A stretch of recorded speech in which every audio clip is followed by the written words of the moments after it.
6 గ్యారెంటీల సోనియా గాంధీ ప్రకటించారంటే 6 గ్యారెంటీలు తమకు బైబిల్, ఖురాన్, భగవద్గీతలతో సమానమని, వాటిని ఖచ్చితంగా అమలు చేసి తీరుస్తామని రాష్ట్ర పర్యావరణ, అటవీ మరియు దేవాదాయ శాఖ మంత్రి కొండా సురేఖ అన్నారు.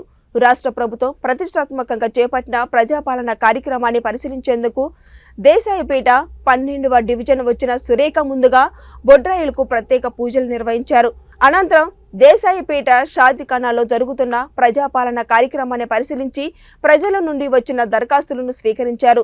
రాష్ట్ర ముఖ్యమంత్రి అధికారం చేపట్టగానే చేపట్టిన ప్రజాపాలన కార్యక్రమం సెక్రటేరియట్లో ఏర్పడడంతో లక్షలాది మంది ఫిర్యాదుదారులకు ఇబ్బందులు చూసి ప్రతి ఊళ్ళో, ప్రతి గ్రామం, ప్రతి వార్డులో ప్రజాపాలన కార్యక్రమం ఏర్పాటు చేసి ప్రజల సమస్యల రూపంలో స్వీకరిస్తారని మంత్రి సురేఖ తెలిపారు. ప్రజాపాలన కార్యక్రమంలో భాగంగా 12వ వార్డులో ఈరోజు వరంగల్ ఈస్ట్ నియోజకవర్గంలో అటెండ్ కావడం జరిగింది. నన్ను మెదక్ జిల్లా ఇన్ఛార్జిగా వేయడము, అదేవిధంగా కుమరవెల్లి, ఐనవోలు ఈ జాతరలో ఉండడం వలన, ఈ రివ్యూస్ వలన నేను ఈ కార్యక్రమంలో మొదటి నుంచి పాల్గొనలేకపోయాను. మరి ఈరోజు ఈ కార్యక్రమంలో పాల్గొని ఏ విధంగా జరుగుతుందో అధికారులను తెలుసుకొని కమిషనర్ గారితో చర్చించి దీని మీద ఇంకొక 4-5 డివిజన్లకు కూడా వెళ్ళాలని నిర్ణయించుకోవడం జరిగింది. ఇప్పుడు మేము అటెండ్ అయింది 12వ వార్డు. ఇక్కడ మొత్తం టోటల్ హౌజెస్ వచ్చేసి 3736 హౌజెస్ ఉంటే నిన్నటి వరకు 3310 అప్లికేషన్స్ వచ్చాయి. అంటే ఇంకొక 500-600 అప్లికేషన్స్ పెండింగ్ ఉన్నాయి. వాటివి ఇంకా కౌంట్ చేయలేదు. అంటే స్పందన ఎలా ఉందో దీన్ని బట్టే అర్థమవుతుంది. ప్రతి ఇంటి నుంచి కూడా ఒక అప్లికేషన్ మేము సామూహిక అప్లికేషన్, కాంప్రహెన్సివ్ అప్లికేషన్ అంటారు, అది మేము రిలీజ్ చేయడం జరిగింది. ఆ అప్లికేషన్లో అన్ని వివరాలు, కుటుంబాలకు సంబంధించిన వివరాలు అన్నీ కూడా అడగడం జరుగుతుంది. వాళ్ళకి ఏమేమి అవసరాలు ఉన్నాయి అనేది నేను ఇప్పుడు 3-4 అప్లికేషన్లు కూడా పరిశీలించాను. చాలా పద్ధతి ప్రకారం పక్కన ఆర్పీలు వాళ్ళు కొంతమంది వాలంటీర్స్ కూడా కూర్చొని వాటిని నింపి కౌంటర్ దగ్గరికి పంపించడం జరుగుతూ ఉంది. ఎటువంటి ఇబ్బంది లేకుండా వీళ్ళు అధికారులు వాటిని పరిశీలించి వాళ్ళకి రిసీట్ కూడా ఇవ్వడం జరుగుతుంది. దీన్ని బీఆర్ఎస్ వాళ్ళు చులకనగా చేస్తూ మాట్లాడడం ఏదైతే ఉందో దాన్ని నేను తీవ్రంగా ఖండిస్తూ ఉన్నాను. మేము ప్రజాపాలన అనేటువంటి కార్యక్రమాన్ని గడీల దొరల పాలన నుంచి విముక్తి కలిగి ప్రజల వద్దకే అధికారులు వచ్చే విధంగా ఈరోజు మేము ఈ కార్యక్రమాన్ని తీసుకోవడం జరిగింది.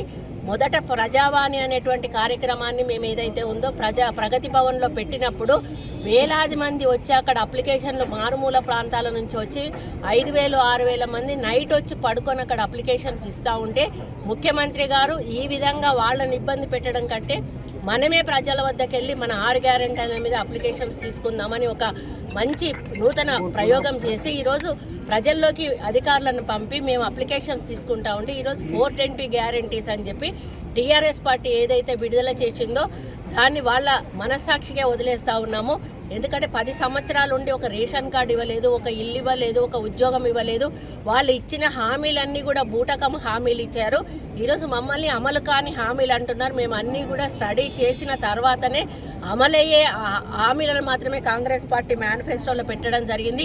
ఈ 6 గ్యారెంటీలు సోనియా గాంధీతో మేము అనౌన్స్ చేయించాము అంటే ఇవి మాకు భగవద్గీత, ఖురాను, బైబిల్తో సమానమని మా ముఖ్యమంత్రి గారు చెప్పారు. మేము ప్రజలకు అధికారులను కానీ మేము కానీ పాలకులము కాదు, మేము సేవకులమని పదే చెప్తా ఉన్నారు.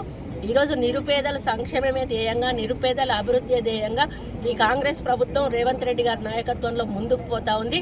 ఇవన్నీ కూడా అవసరాలు, నిరుపేదలకు, మధ్యతరగతికి కావాల్సిన అవసరాలే ఈ ప్రొఫార్మాలో మేము పెట్టడం జరిగింది. 6 గ్యారంటీలను కూడా మేము ఎంక్వైరీ చేసిన తర్వాత ఆ హామీలను 100 రోజుల లోపల అమలు చేస్తామని చెప్పాము. ఇప్పటికే 2 గ్యారంటీలను మేము అమలు చేశాము. మేము ఇంకా ఛార్జ్ తీసుకొని 7వ తారీఖు వస్తే కానీ నెల అవుతుంది. ఇప్పుడే ప్రతిపక్షాలు మా మీద దుమ్మెత్తిపోయడము, ఇవి చెయ్యరు అని చెప్పి ప్రజల్లో ఒక తప్పుడు సంకేతం పంపడము, వాళ్ళలో నెగటివ్ థాట్ని నింపడము, ఇదంతా చూస్తూ ఉంటే వాళ్లకు 10 సంవత్సరాల నుంచి 9.5 సంవత్సరాల నుంచి అధికారం అనుభవించి ఒకటేసారి అధికారం పోయే వరకు ఆ ఫ్రస్ట్రేషన్లో ఏం మాట్లాడట్లో తెలియట్లేదు.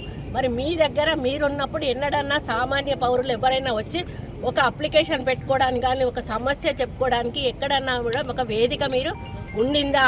మీరు ఎవరైనా మంత్రులు కలిసారా, ఎమ్మెల్యేలు కలిసారా, మీ ముఖ్యమంత్రి కలిసారా? ఎప్పుడు కూడా సామాన్య ప్రజల సమస్యలను మీ ప్రభుత్వం తెలుసుకునే ప్రయత్నం చేయలేదు, పరిష్కారం చేసే ప్రయత్నం చేయలేదు. కాబట్టి మేము పేద ప్రజల కోసం పెట్టిన గ్యారంటీల ద్వారా ఈరోజు ప్రజల ముందుకు వచ్చాము. మా గ్యారంటీలను విశ్వసించి కాంగ్రెస్ పార్టీకి పట్టం కట్టారు.